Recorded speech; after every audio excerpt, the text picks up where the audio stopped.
Hello, this is Troy, Kilo Foxtrot 7, Sierra Echo Yankee, and today I'm going to share some items that TIDRadio sent me for a review and exchange of this video.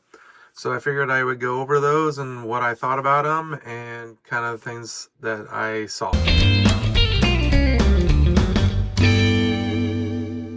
So the first item is this short little stubby antenna, a TD805S. They have them on their website for 2-pack for $3.33. It's like pretty cheap.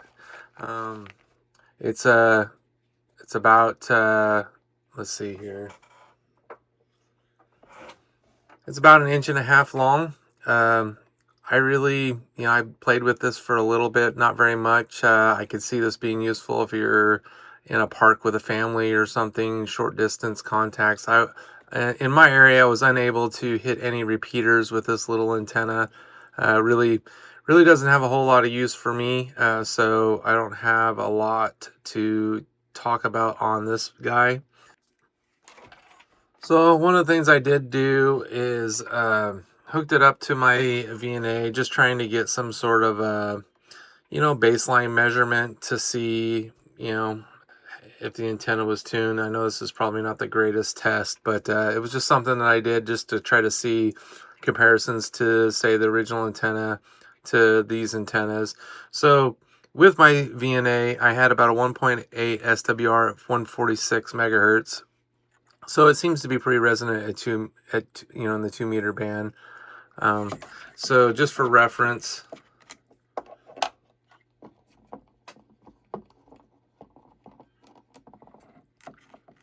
here's the original antenna, and it was a little bit higher up the band for resonancy, about 150 megahertz. You come down to 146 is about 1.8 or so as well. So, comparison, they compared pretty well.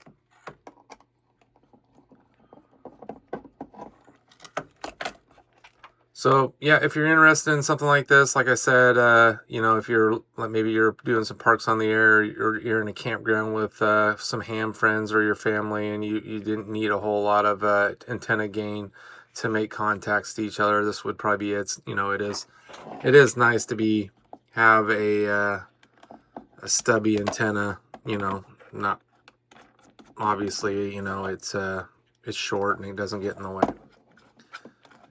But I didn't find a whole lot of use for it for my applications. So all this stuff will work with both the H3 and the H8. I've used it with both of them without any problem. The next one is the gain antenna that they offer. It's a 771 airband antenna is what they call it. And it's $3.99 on their website. And this antenna seems to be, pretty well made. I didn't seem to find any problems with it. It's fairly heavy duty. It's fairly heavy in comparison to some other antennas. On the VNA,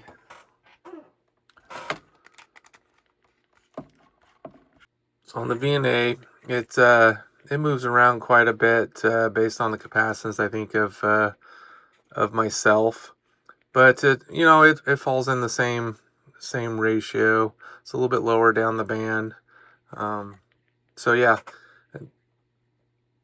fairly comparable to the other antennas. So yeah, this is let's see if we can get this to focus. TD771, and had no problem hitting local repeaters with this. It did seem to pick up a little bit better signals than the original shorter antenna that comes with the radio. I do like this antenna. I've been running it on my H8. I prefer the H8 over the H3, so I use this a lot more around. And it is long. It's about 15 inches long. Compared to about 8 inches on the original antenna. And like I said, it's a little bit heavier,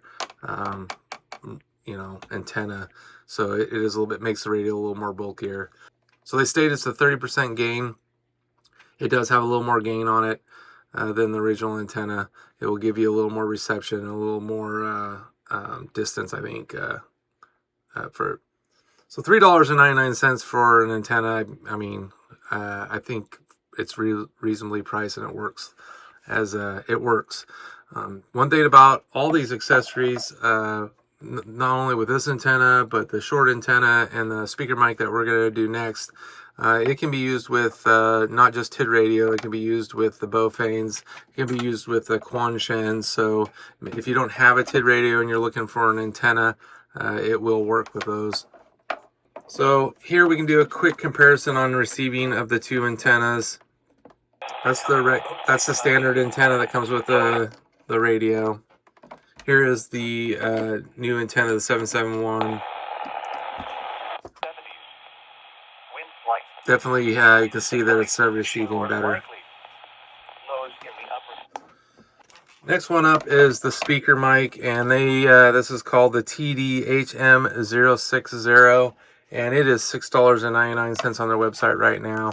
And this I actually like this speaker mic compared to some of the other cheaper ones I've gotten. It seems to work pretty good.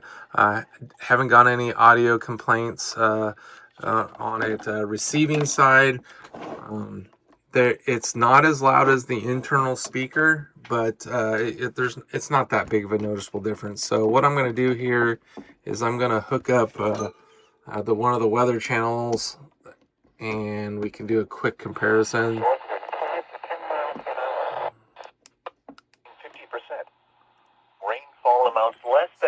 So here's the internal speaker. A slight chance of thunderstorms. A chance of showers in the evening. It's probably hard to tell on the video here, the audio is saying so. Standard speaker. Here's the speaker mic. So pretty close comparison. It's a little bit lighter, I think, but not enough to make it not usable. So for the price of these items, you really can't go wrong. They do help the radio a little bit better if you're looking for a gain on your antenna and maybe a speaker mic. The coil is well built. The plastic seems to be well built. It does have an external earphone port there on the side. Like I said, I haven't got any bad reports with it. The mic key seems strong, like it's not going to wear out. So for the price, I don't think you can really go wrong. So if there's something you're interested in, I'll leave a couple links in the description below where you can get it. And thanks for watching. 73.